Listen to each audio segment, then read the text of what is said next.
Bonjour à la team, c'est Seb. Aujourd'hui, je voudrais aborder avec toi un thème qui nous est cher, à toi, à nous, un sujet un peu délicat. Que l'on adhère ou que l'on n'adhère pas, tout du moins jusqu'à cet événement tragique que nous connaissons aujourd'hui, force est de constater que nous étions focalisés sur deux points, les délais de réalisation et le prix. Un truc de dingue, juste à croire que tout pouvait être réalisé sur le champ, et ce, gratuitement. De la même manière, imaginez ne pas recevoir le lendemain matin ce que nous avons commandé la veille au soir est impensable. À croire que l'on a oublié de se poser la question de quelles sont les ressources dont il a fallu pour obtenir ce que nous venons de commander. Des ressources aussi bien naturelles que les ressources humaines associées à la réalisation de ces produits-là. Alors oui, et ce jusqu'à cet événement que nous connaissons, nous étions dans un monde de consommation. Un monde dans lequel nous voulions tout de suite, à un prix défiant toute concurrence, voire même gratuitement. Nous pouvons ne pas être d'accord, mais ce n'est pas le sujet que je vais traiter aujourd'hui, car force est de constater que nous vivons dans ce monde de consommation, qui est encore plus marqué avec ces nouvelles générations qui arrivent aujourd'hui sur le marché de l'emploi. Et donc je veux plutôt utiliser ou partir de ce postulat pour trouver quelles sont les solutions que nous devons mettre en œuvre au sein de l'entreprise et ainsi répondre à la demande. Et si je reviens un instant dans le secteur du pré-presse, associé au monde du packaging, c'est un monde qui est en pleine mutation, qui a su muter, qui a su se transformer, qui a su s'adapter à cette évolution, à cette demande, avec quelques exemples. Les logiciels, Photoshop, Illustrator, les systèmes d'épreuvage que nous avons, ou tout simplement l'intelligence artificielle, en sont ni plus ni moins que des exemples factuels qui permettent effectivement de montrer que le monde dans lequel nous vivons et celui du secteur du pré-presse est un monde qui change et qui bouge. On veut tout de suite, et quand en plus, aujourd'hui, à l'heure du confinement et du télétravail, où le digital, le numérique est encore plus présent, nous pouvons avoir le sentiment que ces outils nous permettent de faire comme avant, que ces outils nous permettent de griller un certain nombre d'étapes, ou que les résultats seront les mêmes. Mais attention, car aujourd'hui et sans s'en rendre compte, nous vivons dans un monde en pleine mutation. On parle de l'industrie 4.0, un monde qui change, un monde qui se bouleverse. Mais gardons un œil critique par rapport à tout ce qui s'offre à nous, et ce n'est pas parce que tout nous semble être accessible, que tout est accessible et que nous maîtrisons tout. Ainsi, gardons à l'esprit que pour obtenir ton projet, un produit, de la nourriture, un objet, une application, nous avons besoin dans tous les cas de ressources, d'une ressource naturelle, d'une ressource humaine.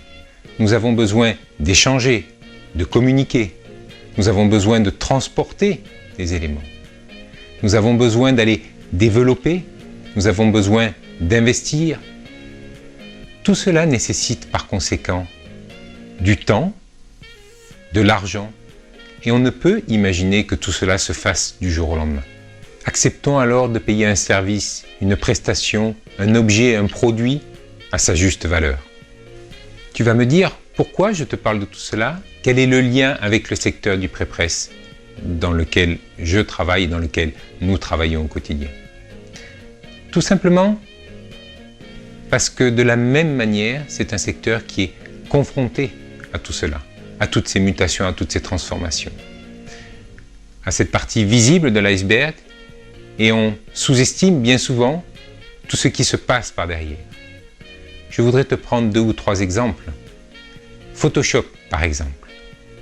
À titre personnel, nous pouvons, comme j'ai pu le dire, avoir le sentiment de maîtriser cet outil ou d'être capable de faire de la retouche d'image.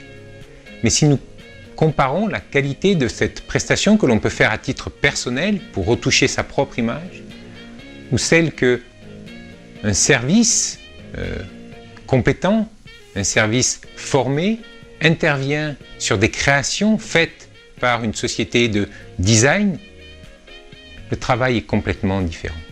Nous avons là des professionnels aguerris qui se focalisent sur le détail de telle manière à faire en sorte que l'image obtenue soit le reflet fidèle de la création, la plus réaliste possible.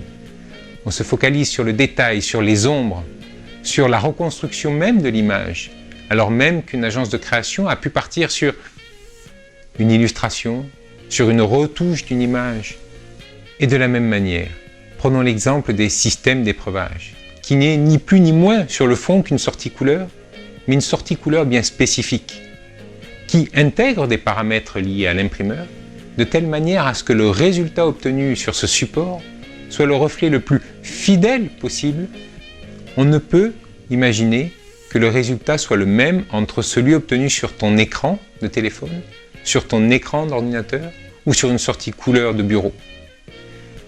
La technologie embarquée n'est pas la même, on ne parle pas le même langage, et par conséquent, il est impératif de garder cet œil critique et de se dire qu'à partir du moment où je veux obtenir un bon résultat, je dois respecter un certain nombre de contraintes et je dois respecter un certain nombre d'étapes. Alors oui, nous voulons toujours des délais plus courts, oui, nous voulons des prix le plus bas.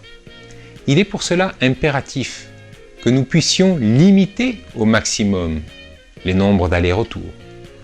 Il est nécessaire pour cela que nous puissions anticiper au maximum afin que le travail qui soit réalisé soit le plus court possible, soit le plus efficient possible.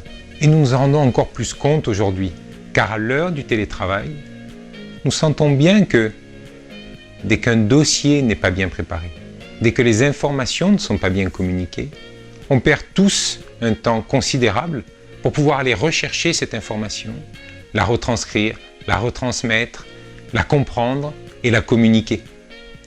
Il est donc impératif de préparer en amont, de rechercher l'ensemble des informations, de fournir la totalité des données et de bien connaître quelle est sa demande initiale. Tout cela afin d'éviter les allers-retours, afin d'éviter les envois successifs d'épreuves, afin d'éviter des mauvaises compréhensions qui peuvent se passer. Alors même si le secteur du pré-presse est capable de faire des miracles et fait des miracles au quotidien dans la réalisation de ces dossiers, de tes dossiers, il est important de prendre en considération que oui, nous sommes en mesure de réaliser des prestations avec des délais très courts et oui, nous sommes capables de faire des prestations avec des prix qui soient faibles et ce, quel que soit finalement le prestataire. Mais nous avons besoin pour cela que les règles, que les étapes soient entièrement respectées. Alors avant de te laisser, n'hésite pas à prendre contact avec ton prestataire, n'hésite pas à me contacter, n'hésite pas à contacter mes équipes, afin que l'on puisse poursuivre cet échange, afin que l'on puisse rentrer plus dans le détail, dans les informations qui permettent de mieux comprendre la différence entre l'ensemble de ces supports, entre l'ensemble de ces éléments qui nous entourent, afin que l'on puisse t'aiguiller, te proposer un process, des étapes claires, précises, pour que ton projet puisse être réalisé dans les meilleures conditions, dans le délai le plus court possible, avec un prix le plus compétitif possible. En attendant, je te souhaite une bonne continuation, et si tu veux poursuivre cet échange, n'hésite pas à cliquer sur le lien qui est en dessous, afin que je puisse communiquer avec toi à titre privé. En attendant, je te souhaite une excellente journée, je te dis à bientôt, ciao!